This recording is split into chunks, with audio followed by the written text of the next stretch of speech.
Women in Focus, a podcast by British Naturism.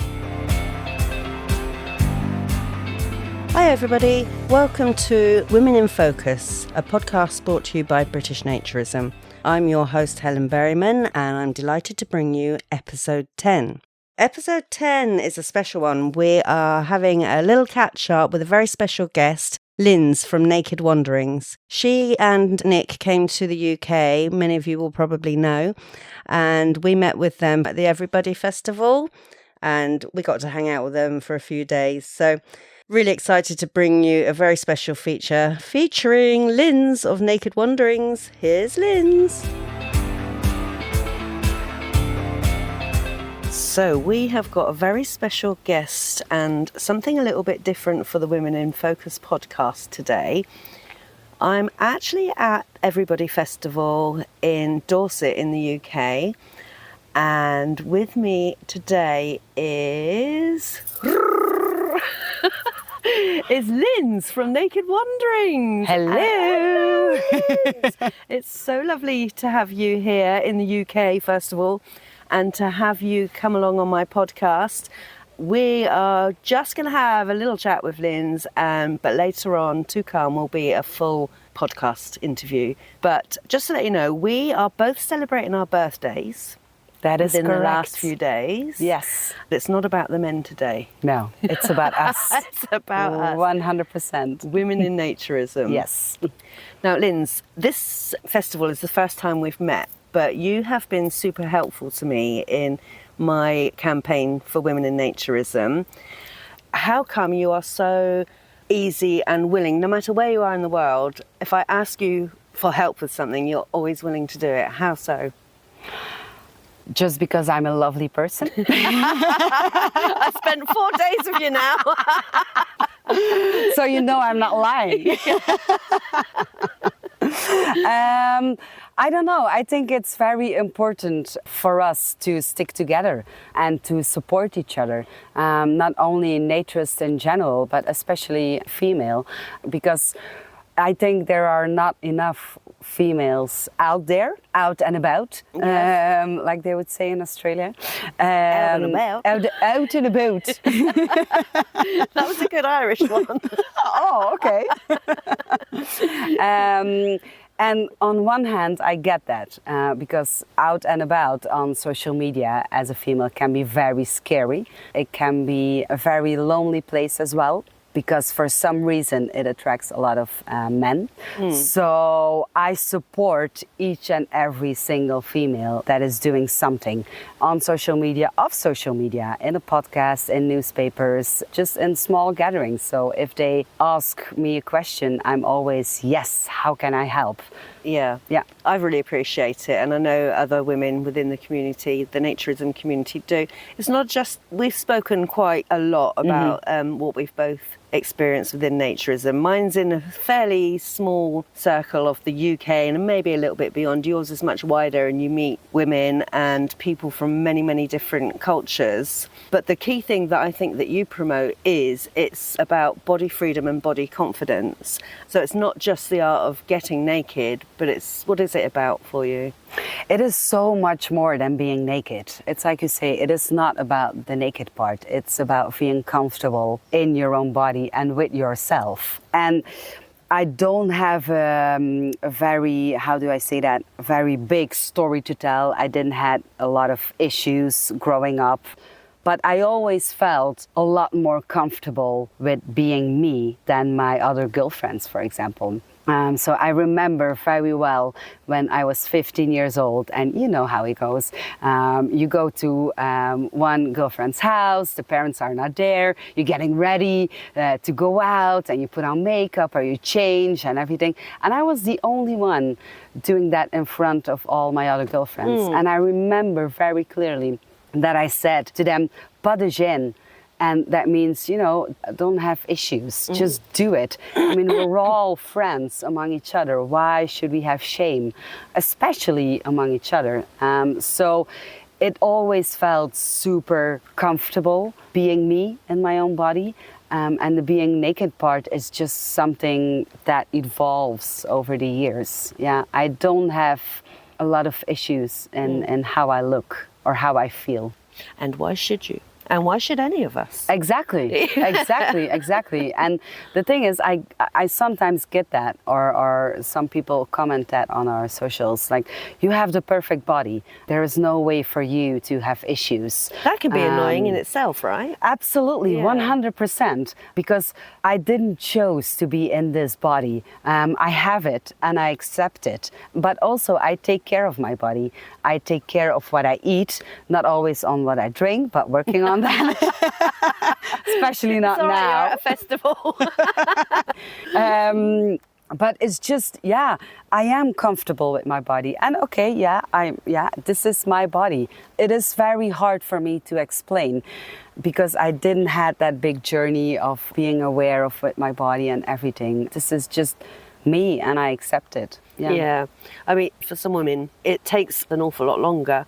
And I'm a case in point that I grew up around people that did body shame people and, you know, why are you wearing that? You look ridiculous.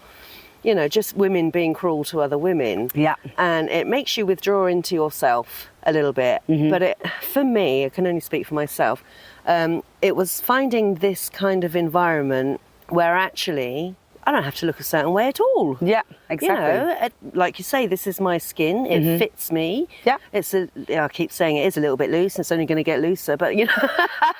But it is part of who you are. It is part of your personality. And I tell you one thing, which I haven't said that much before. It was only after I had my hysterectomy, and I thought I was going to be really conscious of the scars that it left behind. But it made me feel like, blimey, I've survived that. And these scars show that I've done that. And my body has looked after me and it's given me warnings when things are going wrong. Yeah. So internally, I started to think, actually, this body's all right. It's keeping me going and I'm happy about that. Yeah, 100%. And that is so beautiful about you as a human being. And if you look closely at my body, I think I have over 30 scars, and they all have a story to tell. And I just learned to embrace them. It has a lot to do with social media, but not only social media. It was in the newspapers in the 70s, in the 80s, in the magazines, on televisions, on billboards. We always had that idea of a perfect body. And I think a lot of women think that they need to have a perfect body to enjoy their body naked. But they don't think that they need a perfect body to be naked for them, but for others. But that's the beauty of naturism. You do it not for others, but you do it for yourself. And what I've learned is that every body is perfect. 100%. But it starts from within. Oh, yeah, 100%. Yes.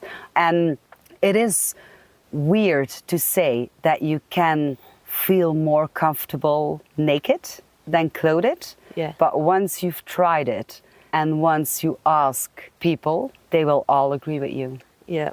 Isn't that weird? It is really weird. And also for women, and the women that I've met will usually say the same thing, that once they've got over that barrier and they've been at a clothing-free event, they come back empowered and passionate about, oh my God, I want to help other women now get rid of all this body shame that they've learnt over the years. That's what's liberating. That's what's empowering. Yeah. And if I can help just one woman do that, then that's a win, isn't it? Yeah. Oh my God, that's amazing that you say that, because that was exactly the reason why we started Naked Wanderings. If we can convince just one person, if they see a sign, for example, nude beach, and they don't immediately freak out, but they stop and think about it, then we succeed. Yeah. And I think we did that. And obviously you did that too. But it is a work in process. It is. And it is something that we need to keep working on. And I think one day you said to me in a conversation, if you try nudism or naturism and you don't like it, it's not like a tattoo. Voila. You can put your clothes on. and you can put your clothes back on. Nothing happened, and you have a great story to tell in a bar next weekend. Just give it a go. Yeah. So while I've got you here in front of me, in the UK, How are you finding it? It's taken you a while to get here. Tell us, how is it? How is UK Naturism or UK festivals? It's great. Yeah, we're loving it. And so far the weather has been on our side. We have to admit that. That's also why we came in August. Yeah, very wise. Yeah, no, but it's been lovely. Nature-wise, I didn't expect that the UK was so beautiful, to be honest. Yes, we've been to a lot of nude beaches in Studland area. Yep. And it's just, wow. Yeah, it's stunning. It's absolutely beautiful. And then also what's really interesting is that a lot of people warned us, in quotes, I'm doing the quotes. They warned us that the Brits are very prude and very conservative. But honestly, we don't find that the case at all. To all the nude beaches that we've been, there were nude people on them and clothed people just passing by, not giving anything. They just don't care. And I think it's what Nick said earlier today. I think you're doing an amazing job in saying that you are prude, but you're not. You're absolutely not. It's funny you say that because whenever Simon and I do something with a newspaper or a magazine, it's one of the first things we get asked.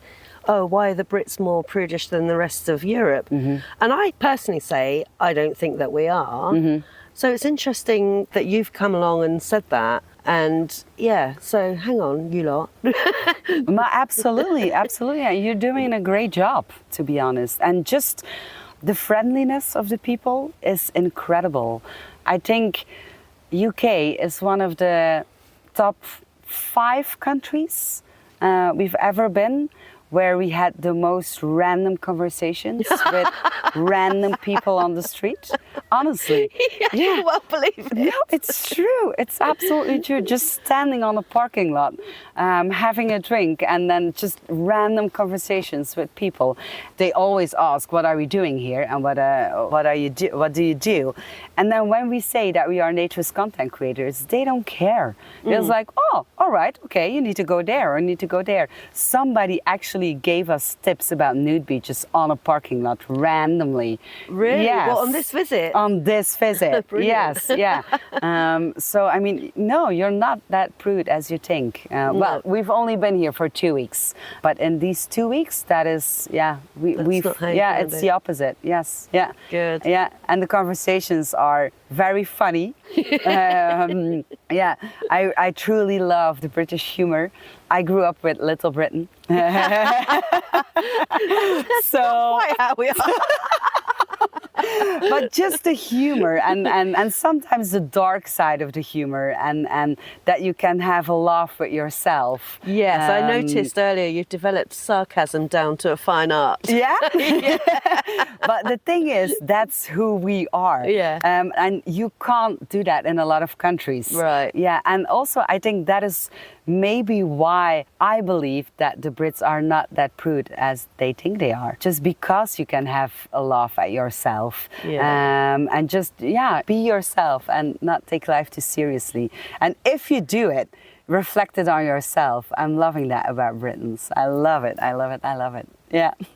So brilliant. You're sticking around for another week or so? Yes. Is that right? Yeah. Planning to visit some places near London? Yeah. Some of the naturist clubs if you're lucky enough to get a phone call. Yes, indeed. Yeah. And if we're allowed to film and to take pictures, then we're definitely going. Yes. Yeah. Good. Any final words of wisdom for our listeners?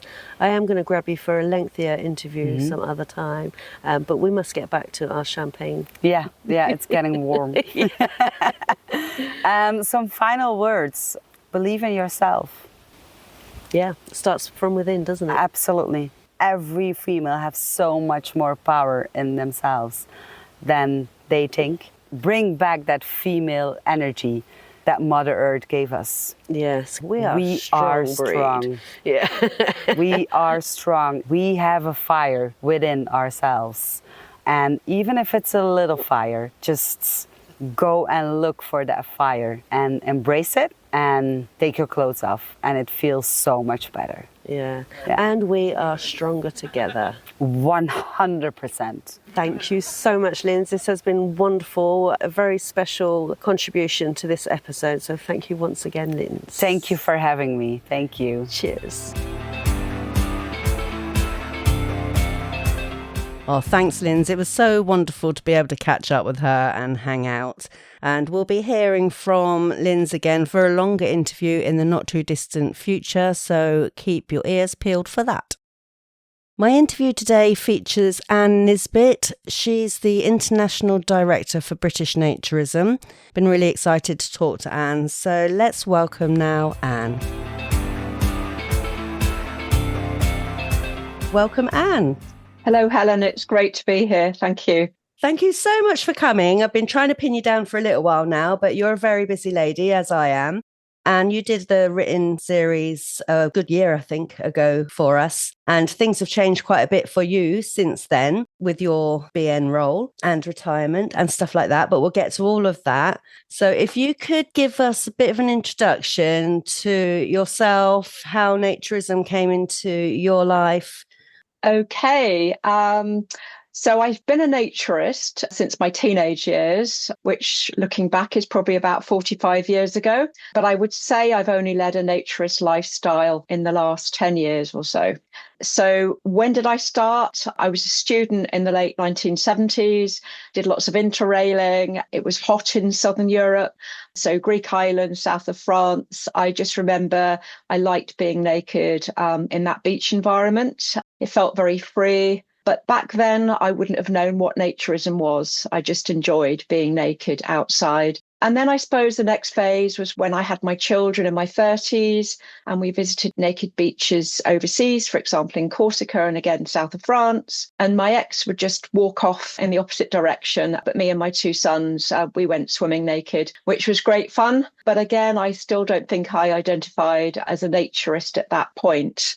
The turning point to when I would say I enjoyed a naturist lifestyle, when I was working in Finland, and by this time I was 41, and I stumbled across a municipal sauna that was devoted to a ladies only evening. And I went to the sauna, the steam room, the cafe, had a great time. The language barrier wasn't a problem. And then I thought, hey, this is liberating. It's really civilized and it seems to be an enjoyable way of life. So a few years later, I joined Oxford Naturists. I then became their membership secretary for quite a few years. And then I was introduced to BN.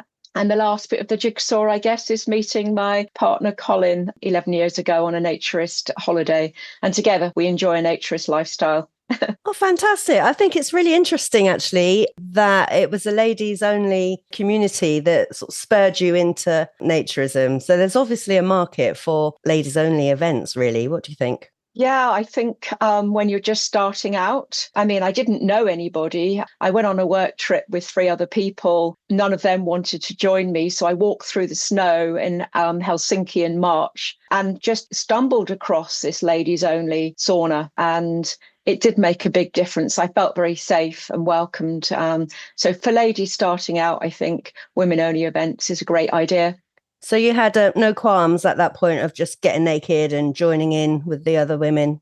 So, yes, I'd got naked on beaches before, but they were pretty deserted beaches. So it was strange. As I went into the establishment, you were sort of basically asked to leave your clothes at the door. And so that, for a few seconds, I thought, oh, that's different. But yeah, another few seconds later, it really didn't matter. So yeah, that was my story. Have you ever had any body issues? I don't look the right way, or my bum's too big, or I've got too many wobbles or anything like that. Has it ever concerned you? Yeah, I would say I know for sure, looking back at my diaries since I was 16, 17, I was always the same weight, plus or minus 1 or 2 kilograms. I just always seemed to be the same weight, which wasn't ultra slim and it wasn't large, it was just average. So I never really had any issues about my body. Post-menopause, then there's bits that I'm not so keen on now. So then when I'm with other postmenopausal ladies, well, we're all the same and it doesn't matter. It's accepting who you are, I think. So for me, it's strange enough, it's often when you're young, but for me, it was when I post-menopause, I started to think, oh, that doesn't look so good anymore. But again, that doesn't last for long. It's a scary one, that. I was saying to Simon yesterday, in fact, I'm like, when did I get so old? Like, when did all these chin things start happening? And, in my mind, I'm still 20 odd, but actually the harsh reality is I'm 49. Yeah, well, Helen, enjoy that. I think I enjoyed, that sort of look that you have, which is beautiful. Until about 57. So you've got a long way to go yet. But that's the beauty of naturism, because we all experience some area of our lives, whether it be we've just had children or whether it be post-menopause, like you say, or, puberty as youngsters. All of our bodies are all going to change at some point. So it's managing those changes as we go along. And in naturism, you're with other people doing exactly the same thing. Yeah, I feel very strongly about beauty being from within. And also it's what we eat, what we put into our bodies that's really important to our health and well-being, as much as our external appearance and spending a fortune on Botox or fillers or plastic surgery or fatty diets. I think it's trying to get that message over as well, just trying to balance inward beauty and health versus what the so-called ideal look would be for a lady. It's really not so important. Yeah, that's a very true point, actually. Although, the odd glass of wine's all right. Oh, as far as I'm concerned, the odd glass of wine still has medicinal benefits. Of course. And lockdown certainly brought that home to me. So COVID for me, as you know, was my complete readjustment into what I thought naturism is, or at least opened my mind to actually attend something. And I think that's the key thing to a lot of women, is the barriers that they put up for themselves, barrier to entry into naturism, because they don't know what it is or what to expect, or they think they haven't got the bodies for it. What would you say to someone maybe listening, or, their partners are naturists, but they're not, and they just can't see beyond no, not doing it? I think there's a lot more help now to encourage ladies to take part in naturist events. And I think what you're doing for Women in Naturism is certainly well received from whoever you reach out to. So I think how we get it beyond where it is at the moment, I'm not sure. I think we're chipping away at programs like Naked Education on Channel 4 was fantastic, but there's also more and more social media groups, Instagram, Twitter. These are all becoming more naturist friendly. So hopefully the stigma about naturism will decrease, and that in itself might help more women to join naturist activities. But I suppose buddying up with other women that are already experienced naturists might help. Conversations, social gatherings. I noticed you've advertised a women's only spa event at Clover Spa. Yeah. Just yesterday, Colin and I booked to go to Clover Spa. So a big plug for Clover Spa. And it will be an amazing place to go to as a women's only event. So, I think you've got to be comfortable being naked at home first. So, in the shower, you're obviously naked, walk around if it's warm weather. Certainly COVID and the weather that we had in 2020, then a lot more women walked around naked at home as well. And I know this is slightly going off tangent, but I couldn't believe the amazing number of events that British Naturism put on during COVID that were online. So, literally every single day I was either doing online naked yoga provided by BN or naked fitness, and there was dance classes, there was cooking. I mean, I didn't do all of them, and some of them are still running. So even though I'm still doing some work from home, my day is punctuated with opportunities to do naked yoga and naked fitness. And of course, after COVID, then all these events could also take part face to face. during fitness weekends or festivals and so on. So I think there's something for everybody, and COVID helped British Naturism be more imaginative about what it could offer. Yeah, definitely. I remember enjoying the BN online Christmas party. Do you remember that? Were you there? yeah. Oh my God, that was such good fun. The discos. Yeah. The energy people had. Like, we were bopping till gone midnight, like in December. Yeah, I mean, it was easy, perhaps for you and Simon, and for me and Colin, because we're naturist, but there were also lots of single people dialing in, having a party on their own in their own home, because they were within company of everybody else, because you could see everybody else on the TV screen. So it was great. Amazing. Yeah, that is lovely. So things like that, the online community does provide opportunities for people that are lonely or, are doing it by themselves and perhaps haven't got the confidence or the opportunity to physically attend an event. There's still opportunity with the online events. Whatever you can think of, we probably have something for it, don't we? I think so. We're very lucky. I think I've only recently taken over as International Director for British Naturism, but in the limited time that I've been in post and the conversations that I've had with others in Europe and beyond, British Naturism is very fortunate in what it has as an organisation and the opportunities for face-to-face and online, and long may that continue. Yeah. Absolutely. So about your role then as International Director for British Naturism, firstly, what inspired you to apply for that role? And what does that role look like for you? What does it involve? Okay, you mentioned that I've retired, and it doesn't feel like it, but I retired from paid employment from UK Health Security Agency on the 10th of May. And I was radiation recovery lead there for many years.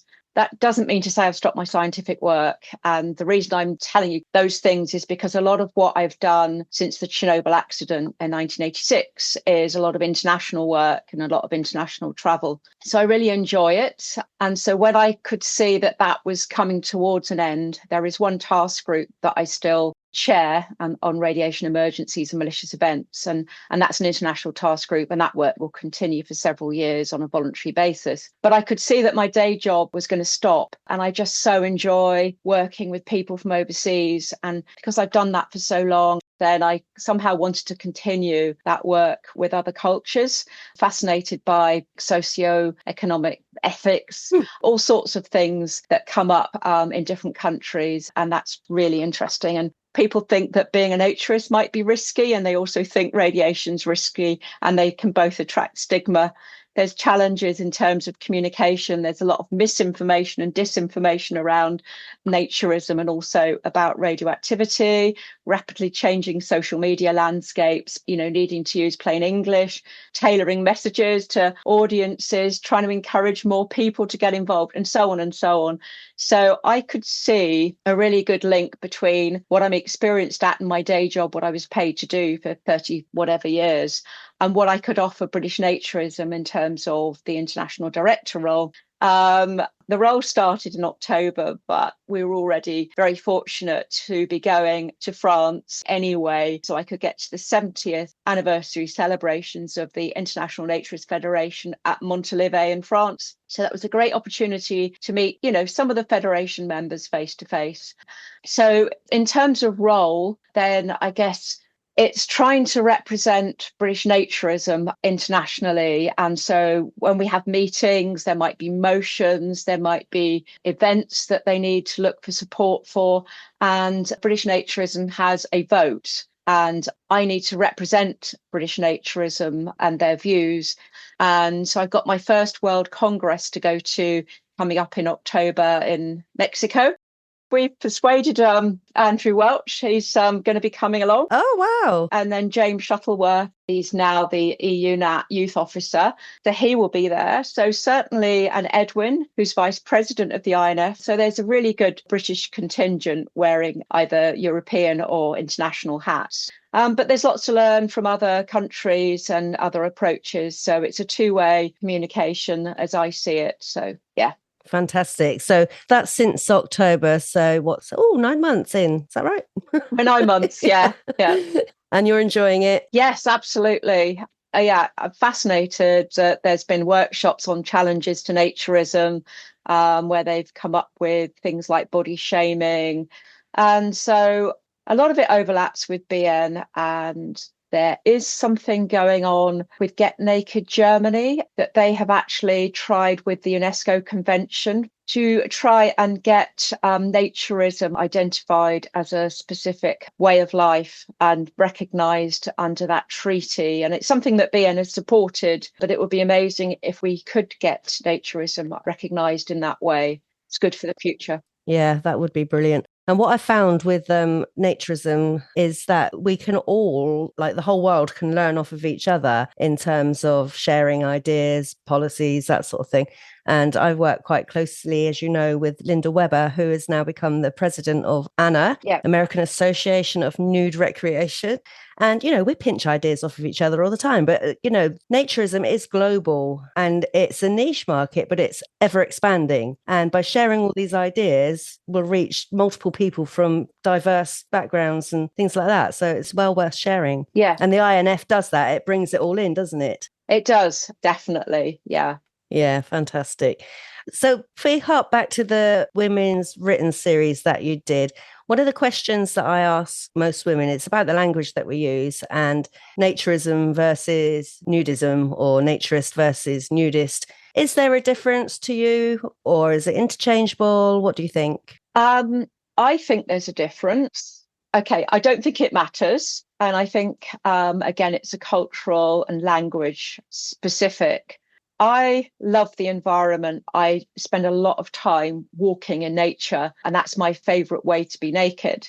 So I identify as a naturist, I think, because somehow for me, it encompasses being in a natural state as nature intended and at one with nature and the world around.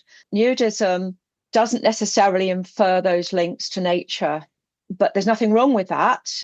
I think it's more about social nudity. And a lot of younger people, they probably aren't ready to adopt a naturist philosophy. So they would probably identify with social nudity. And in that way, they might identify themselves as nudists rather than naturists. But I think it means different things to different people. And I don't think it's really that important. That's interesting you say about younger people. Simon's daughters are 21 and 23, both happy to be nude socially, but they would never describe themselves as a naturist or a nudist or anything. They don't want to label themselves. So they're happy being clothes free in a situation when it suits them. And that's absolutely fine. And I imagine there's quite a few like that of their generation. Yeah, I've got two boys, the eldest 31, youngest 29, and I think they're exactly the same. They've been brought up partly in a sort of naturist environment. And in fact, we had the famous Max Fosh, who's a YouTube vlogger. He came down to Sunfolk near St Albans, and a few years ago, he came down and Colin and I happened to be wardening at the time. And he did an interview with us, which was absolutely fine. He got his kit off, which was amazing. And the cameraman also stripped off. And I'd never heard of Max Fosh, so I wasn't freaked out at all. But then in conversation a while later, I mentioned to my boys that this chap had come down, Max Fosh. And they went, "What, the Max Fosh? You're kidding me." You are, and they knew who he was and they were so impressed. And then when the YouTube was posted, they were so proud that they sent it to all their contacts saying, "My mum's met Matt Fosh," you know. And I checked yesterday, actually, and it now had 1.3 million views. Wow. And Max Fosh can take the mickey out of people in different environments. But that day, it was absolutely straight and he was so supportive and there wasn't any tittering or, you know, silly jokes or anything. It was spot on and it's reached a lot of people. So that was really good. And my boys were very supportive. Yeah. And then recently, The Guardian in their lifestyle magazine did an article on body confidence, which Helen passed over to me. And they went to a whole range of people from keep fit to yoga to models, whatever, to come up with just one tip for body confidence. So obviously mine was going to be get naked, try it first at home, be comfortable in your own skin, and then think about going to a women only event or another organised event where you would feel safe, either a skinny dip or a beach, or for me, walking. And I was amazed when the article came out. The number one tip out of the 17 was get naked. And yeah, it was actually a full page. If you actually bought the Guardian paper as opposed to the online version, then the first page of that lifestyle was a picture of me walking naked in the woods. And yeah, my boys seemed to go along with that. And in fact, I have neighbours that didn't know that were texting me saying, oh, we've seen the Guardian. And in fact, I think the funniest was when I was leaving church 2 weeks ago on a Sunday and someone waited for me outside and said, didn't realise you got into that sort of thing. So it's, again, Helen, any which way we can get the message out, it's really good and really useful. And the more women are seen to be doing it legitimately in a non-sexual way and so on, then hopefully it will make other ladies more comfortable with joining in. I think the biggest hurdle we've got is demystifying what naturism is. It's pretty simple. It's doing everyday things just without your clothes. It's that simple. And the benefits it gives you, well, we can speak about those until the cows come home. But until you experience true naturism for yourself, you'll not know. And you're stopping yourself from liberating yourself and enjoying yourself and discovering a whole new bunch of friends. And, it's indescribable. Yeah, I've really enjoyed the workshops that you've run at Nudefest, women-only workshops, and there's been some great ideas have come out both last year and this year's Nudefest. And I think it's important to say that we're not trying to convert people. What we're trying to do is people that would like to try it, we want to give them an opportunity to be able to do it in a safe environment, to sort of stepping stones, as it were, to see whether or not it's for them. And yeah, in some cases, clothing optional events might work, but not swimming, not sauna perhaps, but other things. And I think women struggle with body confidence, and it's probably those that are newer to naturism or trying it for the first time might struggle with their image, but that does soon go away. And then there's also this perception that you're somehow an object of sexual desire, and you're frightened that you might then be approached and have unwelcome advances. And of course, we've got all sorts of safeguarding in place. Certainly at organised events, we're very, very keen to protect not just women, but protect men as well, or anyone in between. So there's zero tolerance to anything inappropriate. And then there have to be sanctions imposed by those running those events to show that we mean what we say. And it's really important for men in those environments to speak out on behalf of the women as well. So I guess it's a zero tolerance thing. So with regards to the ladies only or women only clothing optional events, would you believe I have been criticised for this? Apparently, I am excluding men. Now, just to clarify, the reason we do this is to provide entry for women in a safe, controlled environment. Once you've experienced naturism in a comfortable and safe place, you stop seeing gender anyway. And you're testament to that. I'm testament to that. It's just people. Absolutely. I've been a naturist long enough that I really don't care what gender anybody is. It's just another person that's got an interesting conversation to be had. Absolutely. So if I can provide that, then it's winning ultimately for naturism, right? Absolutely. You know, I have to say, I just saw that you were running this ladies only event at Clover Spa, and having just booked next week at Clover Spa, I thought, oh, Colin is a lady. Well, what about me then? And I mean, well, the men can join us on the Sunday. So, go shopping in Birmingham, boys, and we'll see you on Sunday. Sounds good. And what do you think about the media? I mean, you're quite happy as well to be publicising naturism and being part of your campaigns and features and things like that. Have you found like the silly comments or the titivation or the innuendos has become less and less the more you do? I don't do very much, Helen. So the Max Fosh experience was totally positive. There were no innuendos, there was nothing. And the fact that he had never got naked before and he did it on camera was excellent. And again, the Guardian article itself was non-judgmental. I was also at Nude Fest when you did the This Morning piece. Was it? Oh, Lorraine. Lorraine. Yeah. And again, that was unnecessary in terms of some of the comments about wearing a bra and going jogging. You know, back in the day when I went jogging, I'd wear a bra, but the rest of me would be naked. I had my training shoes on. So it's a non-conversation as far as I'm concerned. Just as if I'm going on a walking trip, I'll have my walking shoes, sun hat and a rucksack, you know. So I don't do enough of it to see whether there are those innuendos, but I just took on that one with Lorraine that was unnecessary because you all did a great sort of interview. And then back in the studio, it was still not quite the response I would have expected. No, that was quite disappointing because obviously we did our bit. We represented the 20s, the 40s and the 60s. But it's when they cut back to the studio and we can't hear or see what they're saying. So, you know, it's very disappointing when you watch it back and you go, oh, we did so well, but oh. Yeah, I know. But I think it shows them up, to be honest. Yeah. And we found that with the producers and the researchers that come along to these things and talk to us, they actually find themselves really intrigued and they see naturism as like a sensible thing for what it is. So by bringing outsiders into our community is, again, another outreach, which is why it's, you know, important to continue to do the things that we're doing. Yeah, no, I agree with that. Every opportunity and also a variety of people and ages. So that was great that, you know, you passed the Guardian on to me and some old 6-year-old was there doing her bit. But it's again great to see Martha, you know, at the other end of the spectrum doing it for young people. Absolutely. Have you got any words of wisdom for anybody, not necessarily women, but anybody? We get a lot of male listeners, and I think the reason for that is maybe they have got partners at home who are just not going to. What advice can we offer people? And I'll start with this one. The one thing that Simon had to learn was not to keep on at me, because the more he went on, the more layers I put on. You know, right, I'm getting a cardigan. Right, got the coat on.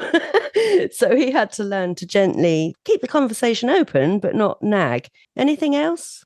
Certainly not to force it. A bit of hot weather helps, doesn't it? Because you want to wear less clothes, you know, being overseas. If you enjoy swimming, then there's nothing more. You could take your bikini off to go in the water and it feels amazing, doesn't it? It does. And then you come back out and maybe just don't put it back on. So it's little steps, but it's doing things that you enjoy. So I don't enjoy getting into cold water. So trying to entice me on a skinny dip in cold water would be absolutely no chance. But get me out on a naked walk in May in the bluebells and I'm in heaven. So it's trying to tap into what it is that people really enjoy doing with their clothes on, but also might lend itself to doing it naked. Yeah. Dancing naked is also very liberating. So thereby making nudity incidental, really, is you're focusing on the hobby or the task. Yeah, and often these things are more comfortable naked. You know, you might not get chafed, or there's nothing worse than coming out of water swimming, you know, when you've got a really soggy swimming costume or bikini and then you just lay in it and it's, you know, so there's lots of little things that you can do that help you on your journey. Certainly, I started with, swimming and beaches, and then I moved on in my 40s to a bit more sauna, and then, you know, latterly walking. So yeah, and partying. I think the beauty of doing a naked swim is a really good first step for anyone, because the water acts like a blanket. Yep. You know, you're kind of hiding behind it, really. So you get used to the feeling of it. You are actually naked. So psychologically you're naked, but no one can really see you. Yeah. My very first trip to Oxford Naturist, the first visit was actually to a naked swim. So you only had those few moments sort of from the changing rooms to the pool where you might have felt exposed. I didn't, but, you know, for people just starting out, that's probably one of the better ways to do it. Yeah. Or you could walk with your towel to the steps, just drop your towel, get in. You could indeed. Nature is etiquette, must bring towel. Yeah, I feel really positive in terms of the future of naturism. I think, you know, it's definitely going in the right direction. It's being more accepted by society. I forgot to say I did a World Naked Bike ride in London, which was absolutely amazing this year. Cycling up the Mall with all the Union Jacks flying for the King's birthday the following week. And what we have in the UK is a legal system that's very supportive of naturism, and British Naturism works with the legal team to make sure that that remains. Yeah, it's one of the many benefits actually of joining an organisation like British Naturism, because it is protecting naturist values. And, you know, together we are stronger. So the more people get involved, the more people offer their time for volunteering, you know, we're just making a better, stronger community for naturists out there. Yeah, absolutely. And on the wider scene, then the International Naturist Federation is a worldwide family of naturists that, again, can campaign. The more people you have campaigning for naturism around the world, then it can only be for good. Definitely. Making the world a smaller place, which is incredible. Yeah. If people want to know a little bit more about the work that you do, Anne, or they want to know about the INF, the International Naturist Federation, we can put the websites on the show notes, yes? Yeah, please do that. You can put my BN email address on. And if you want to know about how to survive nuclear detonation, I'm not joking here. I know you're not. That's the thing. I also feel it's my duty to help people with that one. Right, that's a whole entire another podcast for another day. You'll blow me away with science there. I'll be like, Well, thank you ever so much, Anne. It's been wonderful, as I knew it would be. Thank you. And yeah, brilliant. Thank you very much, Anne. Lovely. Thank you so much. Bye. Thanks, Anne. Anne makes some valid points there and demonstrates how important organisations like British Naturism and the International Naturist Federation are, because together we'll be stronger and we are protecting the rights of naturism worldwide. This episode 10 is very special to me. If you're one of my followers on Twitter, you'll probably know that my dear mother passed away just over a week ago. My mum supported everything I did. She may not have been a naturist herself, but she was fully on board with it, no judgment whatsoever, and I'm going to miss her. So I'll raise a glass and say cheers to my dear mum. Please remember to like and subscribe to Women in Focus. Your engagement is really helpful in bringing Women in Focus in focus. I look forward to catching up with you again next month as we bring more Women in Focus.